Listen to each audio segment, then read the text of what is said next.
Paralelo 21 te presenta el libro La reunión del chocolate de Luis Jorge Arnau. Cada día en este podcast compartiremos un capítulo de esta magnífica novela. 5. 1834. Aguinaldo. Envuelto en su propio tufo y en mugre de años, mataba el tedio abandonándose a la contemplación de alguna grieta que bailaba en las paredes. A veces se descubría hablando de la nada con nadie, columpiando la cabeza para tratar de dormitar despierto o jalándose los dedos de las manos como si recontara sus falanges. En días agobiantes llenos de segundos lentos que intoxicaban el cerebro, días vacíos, días de muerte. Entre soñar con cariños femeninos y añoranzas familiares, reconocía las vueltas de su locura y las oscilaciones de sensatez que se hacían cada vez más pequeñas y lejanas. La muerte llegó a suponer le vendría de adentro. Uno de aquellos largos años de cautiverio inútil había decidido ofrecerse como voluntario para ir a luchar contra los piratas escondidos en las islas cercanas. La Intendencia de Manila y la Capitanía General de las Filipinas intentaban medidas desesperadas para liberar a los cientos de cautivos retenidos por diversos grupos que asolaban sus costas exigiendo pagos descomunales por los rescates. En Luzón, en Mindoro, en las islas de Batanes, en Panay, la piratería era tan común y tan dolorosa que la gente vivía a la espera del siguiente golpe, el siguiente desaparecido, como si se tratara de la llegada de la noche y el día. Los lugares y calas donde los criminales podían ocultar a sus víctimas eran infinitos, y aunque la capitanía contaba con un par de cañoneros que entraban a los ríos interiores y a los manglares, el trabajo rebasaba sus capacidades. El temor de los pobladores se combinaba con la colusión y atrapados desde tierra era prácticamente imposible, por lo que la lucha se concentró en el mar y la oferta del gobierno era la libertad para los mercenarios. Una vez terminada aquella plaga, varios presos accedieron. «¿Qué pierdes, mexicano? Vamos a matar malayos», le dijeron sus compañeros de celda. Tenían razón, no tenía nada más por perder, por lo que firmó un documento sucio que le hicieron llegar y esperó casi hasta el olvido. Varios meses más tarde, fue llamado por el responsable penitenciario. «González, tu petición fue denegada». «Pero señor», se atrevió a rebatir, «yo sé luchar, estoy seguro que puedo ser útil». «Ya estás viejo, no sirves». «Puedo levantar un fusil». «¿Contra quién lo levantarías?», preguntó el alcaide con ironía. «¿Contra la corona española?» «Contra quien me lo indiquen, señor. Si con eso puedo salir de aquí algún día, póngame a prueba». Ni siquiera volteó a verlo. «Regresa a morirte a tu celda. Necesitamos gente fuerte que no le tenga miedo al océano. Tú hueles la sal y te mareas». Después de tantos años, esos instantes habían sido los más cercanos a la libertad. La pudo sentir, al menos por un minuto, al menos en posibilidades, al menos en sueños. Los días eran todos iguales, tétricos, absurdos, llenos de aire hediondo y asfixiante, que le provocaban terribles dolores en articulaciones y pecho, ratificando que ciertamente ya no era un crío. En épocas de monzón, las condiciones empeoraban, si esto era posible, pues el nivel del agua anegaba las celdas y había que dormir ensopado, o inventar diques con lodo que casi siempre resultaban inútiles, pero, al menos, lo distraían un poco. Un marasmo pegajoso desconectaba el cerebro. No pensar era lo deseable, o pensar que no se pensaba, al menos. Entre los rostros inexpresivos de los otros condenados, el piso mohoso, el agujero usado como letrina, un espacio en el suelo que podía considerar de su propiedad y un techo ennegrecido. Resaltaba un pequeño orificio en un extremo, justo donde se cruzaba la pared y el techo, que permitía descubrir una minucia de cielo a lo lejos.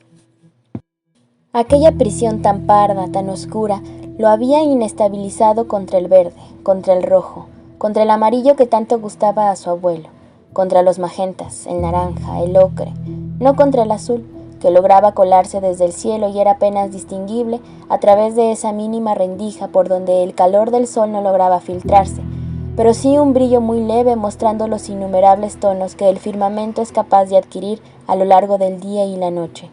Durante sus inútiles esperas había descubierto muchos matices, empezando con el azul negro de la medianoche, el demoníaco, el profundo, el mudo, la decoloración causada por los primeros brillos de la mañana que despierta, el azul inquieto, el sobrio, el reflexivo, hasta llegar al cobalto del mediodía, un azul majestuoso enviado por Dios. el dios que tantas veces pareció haberlo olvidado, a marcar el momento cumbre en el cielo. Había un azul despatarrado que enmarcaba las frecuentes tormentas filipinas, un azul menguante para la tarde derrotada, el brioso de la primavera, el azul de los sueños, el de las irrealidades, el pálido de los amaneceres nublados, el miedoso de los días indecisos, y otros que se distribuían por instantes en aquel único punto del mundo que podía contemplar desde la celda mientras estiraba su agonía y su desesperanza hacia todos lados y hacia ninguno. Aquel encierro había podido contra casi todo, menos contra el maravilloso azul que lo mantuvo anclado a la esperanza de un milagro. Después llegaban lamentos, injurias, el estruendoso grito de los guardias, discusiones absurdas que con frecuencia anticipaban una muerte, el crujir de las paredes quejándose a su modo y el paso furtivo de las ratas que poblaban los tejados. Para adquirir un hábito, el que fuera, los primeros años decidió recorrer cada día, de un extremo a otro, la longitud estrecha de la celda, 8 pasos, cuidando de no tropezar con sus compañeros. 1, 2, 3, 4, 5, 6, 7, 8. En un principio, el proceso había sido extremadamente doloroso debido a la cadena de 6 eslabones que abrazaba sus tobillos, y que casi le gangrenó una pierna. Pero un buen día alguien notó su incapacidad para escapar y decidió quitarle aquel trozo de metal anudado a su cuerpo desde hacía 7 años. En el instante que el herrero de la prisión botó los pernos, un dolor enorme se le atoró en los pies, como si le hubieran amputado parte de su cuerpo. Era lo que menos había imaginado. La liberación en el andar lo dejó tirado durante una tarde, con dolorosos calambres recorriendo sus extremidades. Por un momento pensó, inclusive, en rogar por el regreso de aquella cadena a su lugar, para contener las contracturas que le hacían temer lo peor. «Creo», le dijo Patricio Aguinaldo, «que terminarán cortándome no solo las cadenas, sino también las piernas». Aquel era un individuo anárquico y veleidoso, que había luchado contra todo y por cualquier motivo. Hablaba de aventuras insospechadas en las selvas de Borneo y de asesinatos múltiples, solo porque había amanecido indispuesto con la vida. Quizá una 10ª parte de sus historias eran ciertas, pero resultaban imposible saber cuál. Por la enorme precisión para repetir sus mentiras cada vez que sus compañeros buscaban hacerle caer en una contradicción, una fecha equivocada, un dato erróneo que exhibiera sus habladurías. Pero Aguinaldo volvía a lo mismo, con los mismos detalles terroríficos sobre los hombres a quienes sacó los ojos, las miles de mujeres que fueron suyas y los lingotes de plata rescatados del fondo de 14 océanos, para luego despilfarrarlos bebiendo y apostando en sitios inmundos con hembras gordas y perfectas que amaban hasta el absurdo. Su enorme inventiva proporcionaba a los compañeros alguna distracción cuando amanecía con la lengua floja y la mente despierta para narrar sus extravagantes aventuras. Aquel hombre menudo pero de una fuerza impresionante para su tamaño, que decidió asumirse como protector del mexicano durante las continuas riñas por un pedazo de pan de arroz, se había convertido también en su mejor amigo. «Frota las piernas con tu orina», explicaba, y para mostrar que aquella receta no era una broma y no causaba ninguna infección, él mismo se aplicó las medidas las 2 semanas que su amigo aceptó seguir la inusual terapia. «Es algo que aprendí en China. Que Dios me ayude». También, mi amigo, la ayuda nunca sobra sin importar quién la proporcione o de dónde venga», contestó sonriente aquel enigmático individuo, preso por enésima vez debido a algunos hurtos menores, cometidos principalmente en contra de ciudadanos españoles. «Blasfemas contra Dios».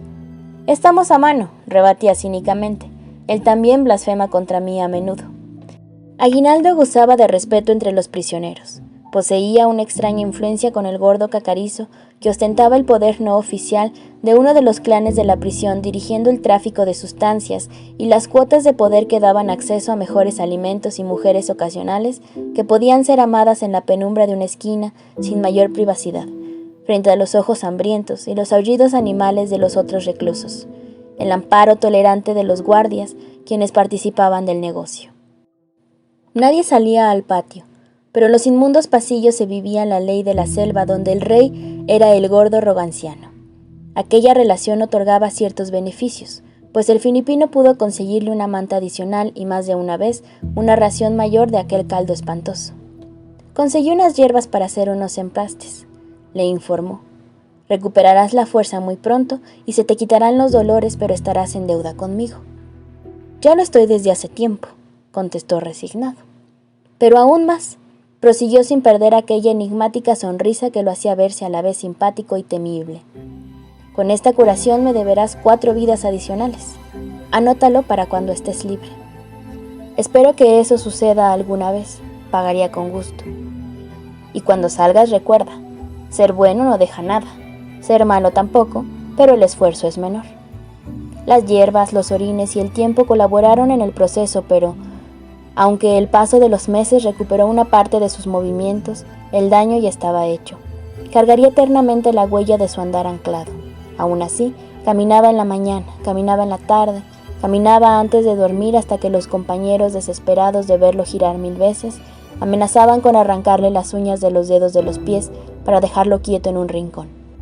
Las caminatas le daban una pequeña dosis de libertad. A veces inclusive caminaba a ciegas, tentando el borde agreste de la celda, cuando las borrascas ocultaban el sol y la humedad trituraban los huesos. Mantenerse inmóvil era una pésima medicina. El cuerpo se entumía y las crisis respiratorias destruían aquello que aún se mantenía en pie. De los prisioneros llegados con él desde San Blas, a bordo de uno de los últimos galeones enviados a Manila, 11 habían convertido su vida en pasado.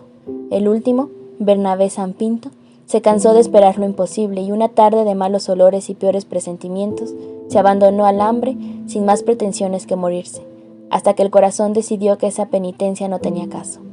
Sin tener nada en común, más que una patria lejana y difusa, aquel par había decidido aliarse en prisión buscando en su vínculo geográfico algo de fuerza para tratar con malayos, con filipinos, con chinos, con pigmenios negritos y moros. Juntos habían recibido por accidente la noticia de la consumación de la independencia, casi un año más tarde de sucedida. El rumor llegó de la calle y tenía inquietas a las autoridades de la capitanía, preocupadas que el ejemplo pudiera cundir entre los naturales de las islas. Fue para ellos la mayor alegría desde su llegada a aquel pegajoso agujero en el culo del mundo. Pensaron que serían liberados instantáneamente, por lo que no se dejarían morir durante días cortos, que se volvieron meses largos, que se convirtieron en años interminables hasta que el herrero michoacano, en prisión tras la terrorífica batalla del puente de Calderón, donde una accidental explosión provocó la debacle insurgente, no pudo finalmente resistir un nuevo agosto filipino y dejó de levantarse cada mañana para ver el mismo panorama. A partir de ese momento algo se rompió en su espíritu, quizás su brújula, quizás su esperanza, enterrando cualquier sueño de liberación y de vuelta a casa. Dejó de caminar, olvidó la poca higiene que podía obtenerse en un sitio como aquel, empezó a comer menos y, al igual que su fallecido compatriota, se sometió a los designios de la muerte, que llegaría en cualquier momento. Pero Aguinaldo no lo dejó morirse de abandono. No tienes muchas opciones. O luchas por tu vida, o te mato yo, mexicano inútil, le dijo. Morir es cosa seria, para la que no estamos preparados. Pero vivir es ridículo, contestó con vida propia su voz agrietada. Falso, hay que vivir. ¿Para qué? Pues para burlarse de la muerte, sonrió mostrando sin pudor sus dientes carcomidos. Para esperar fortunas y soñar con amores, como los de aquella chinita que enredaba las piernas contra mi cuerpo y no me soltaba por días, hasta saciar su hambre de pecados novedosos. Y volvía, como siempre, a inventar desproporcionadas epopeyas que regresaban un poco la fe a los convictos. Y las 2 hermanas gordas que se turnaban mis favores, y la mujer pigmea que amaba a medianoche y...